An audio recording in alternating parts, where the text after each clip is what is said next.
सच्ची बातें हैं उनसे अवगत कराती हूँ, जो समस्याएं हैं और जो एक एमएलए का अधिकार होता है, वो जो सारे काम कर सकता है, वो मैं लोगों को जरूर बताती हूँ कि हाँ मेरे पास ये अधिकार आएगा और ये चीजें मैं करूंगी। ये पानी की प्रॉब्लम सिर्फ एक हल्के की नहीं है मैम, पूरे इंडिया की प्रॉब्लम है, और हरियाणा की तो खास तौर के ऊपर एसवाईएल की भी मांग है, आपको पता होगा। क्या बिल्कुल कहोगे? जी, पानी की जो प्रॉब्लम है, मेरा ये कहना है कि अगर चौथे दिन भी पानी आ रहा है तो फिर क्यों नहीं वो हर दिन आ सकता, क्योंकि हर जगह बूस्टिंग स्टेशंस हैं, चौथे दिन भी तो पहुंच ही रहा है। अगर सब लोगों को एक निर्धारित समय, मैं वही आपको बता रहा हूँ, एसवाईएल का मैं आपको जिक्र कर रहा हूँ, तो आप हल्के लेवल के ऊपर बरवाला की मुख्य समस्याएं क्या समझते हैं, और जो वर्तमान विधायक है उसकी क्या कार्यप्रणाली रही है, क्या उससे जनता खुश है?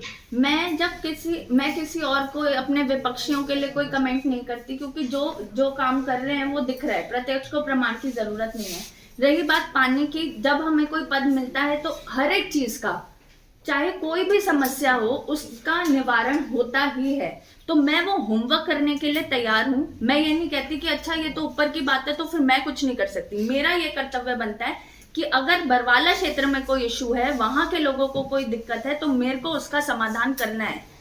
और मैं ऐसी जिद्दी रही हूँ हमेशा से, अपने कॉलेज के समय से। बेशक मुझे पहले वोट डालने जाना हो, उसमें मैंने कोई दिक्कत देखी कि एक ही नाम के कई प्रतिनिधि हैं, तो उसके लिए कॉलेज के फर्स्ट ईयर की लड़की ने ऐसी जिद पकड़ी कि पूरे भारतवर्ष में अब ईवीएम पे फोटो लगती है, ताकि नेम सेक की जो प्रॉब्लम है वो ना हो। तो वो जिद मेरी बरवाला क्षेत्र को लेकर भी है कि मुझे इसे एक मॉडल विधानसभा क्षेत्र बनाना है। मॉडल विधानसभा क्षेत्र का ये अर्थ है कि बाकी लोग भी सोचें कि अगर इधर इतनी ज्यादा तरक्की हो सकती है, विकास हो सकता है, तो हमारे क्षेत्र में क्यों नहीं हो सकता। हरियाणा के जनप्रतिनिधि ही की जिम्मेवारी पड़ती है कि हरियाणा का हिस्से का पानी मिले। एसवाईएल का मुद्दा है, उस पे आपका क्या? जी, एक एसवाईएल का जो भी मुद्दा है वो ये है कि प्रॉपर पानी की जो समस्या है, मतलब असेसिबिलिटी ऑफ वाटर, वो लोगों तक नहीं पहुंच पा रही है, क्योंकि पानी की किल्लत है जी। पर अगर वो चीज को मैनेज किया जाए, प्रॉपर एसेसिबिलिटी लोगों को मिल जाए, तो पानी की वेस्टेज भी कम होगी और लोगों की जो समस्या है वो भी कम होगी। एसवाईएल मैडम, जो यमुना सतलुज नहर का जो हाँ जी, पानी जी, पंजाब से हरियाणा की तरफ आना चाहिए, उसकी बात कर रहे हैं। हाँ जी। तो मांग के आप सपोर्ट में होनी है, जैसे हरियाणा के लोग ये कहते हैं कि शहर का पानी हमें मिलना चाहिए, वहीं पे सत्ता दोनों हरियाणा में पंजाब में रहने के बाद भी पहले नहीं हुआ, तो आप किस पक्ष में हैं?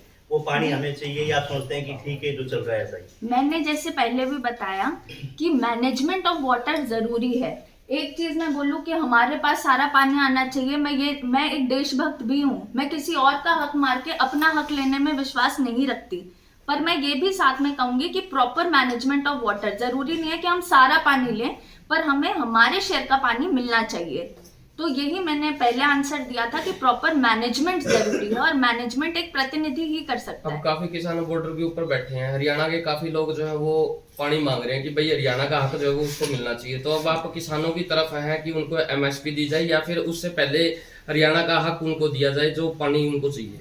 किसकी तरफ ये सवाल उसी तरीके का है कि आप पानी ज्यादा जल्दी प्रोवाइड कराना चाहते हैं, लोगों को अन्न जल्दी पहुंचाना चाहते हैं। दोनों चीजें बहुत ज्यादा अहम हैं, बहुत ज्यादा नेसेसरी हैं, और दोनों चीजों पे साथ साथ काम किया जाना चाहिए।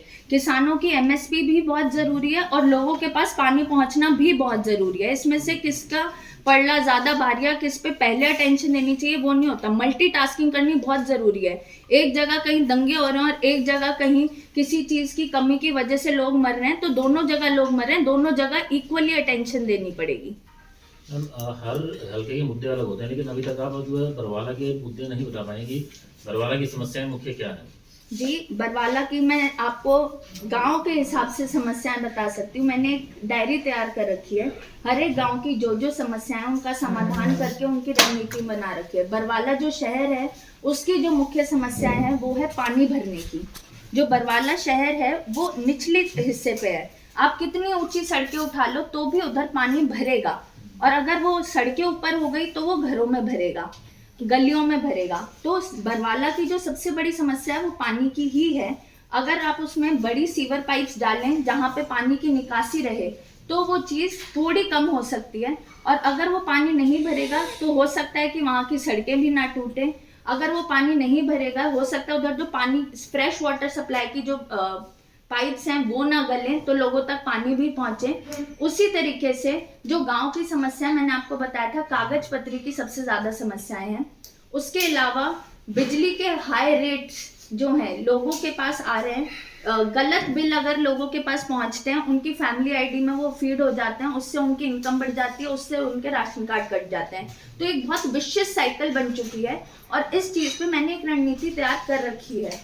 बस मुझे ऐसा लगता है कि काम बहुत ज़्यादा है और टाइम बहुत कम है, तो मैंने इसीलिए गांव स्पेसिफिक रणनीतियां बना रखी हैं कि किस गांव में क्या समस्या है, उसके लिए पहले वो काम किया जाएगा। ये तो बात की होगी मैम। उससे पहले एक और भी है कि बर्फ ज्यादा गिर चुकी है, किसान परेशान है, गिरदावरी हो नहीं रही है, तो क्या करोगे?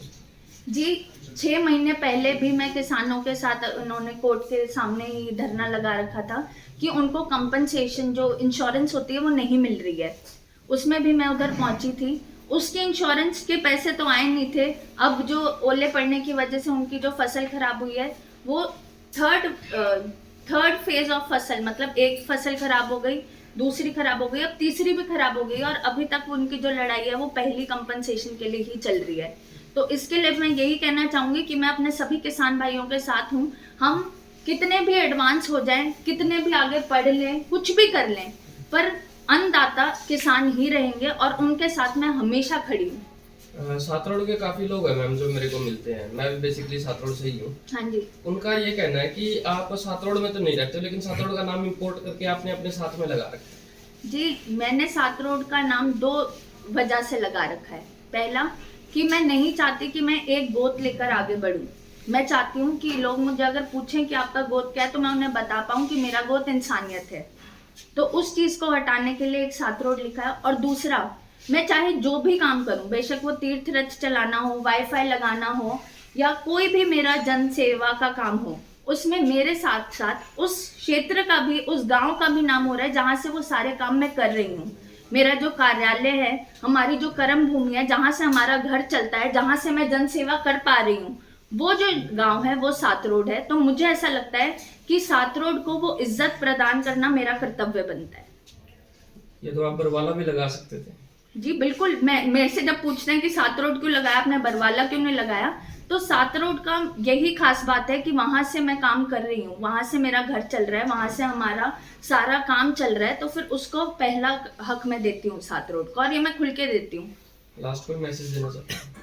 लास्ट में मैं बस यही मैसेज देना चाहती हूँ कि मुझे बहुत अच्छा लगता है अगर मुझसे सवाल किए जाते हैं। उससे मुझे ये भी पता चलता है कि मुझे और क्या क्या सीखना है, क्योंकि जीवन बहुत छोटा है और सीखने को पूरा, मतलब इतना सब कुछ है कि पूरे जीवन, मतलब 100 जन्म भी कम पड़ जाएंगे। तो जिस दिन मैं कुछ नया सीखती हूँ, मुझे ऐसा लगता है कि मेरा आज का दिन सफल रहा। और आप सभी मीडिया भाइयों का, बहनों का धन्यवाद करती हूँ कि आप मुझे हमेशा कुछ ना कुछ नया सिखा के जाते हैं।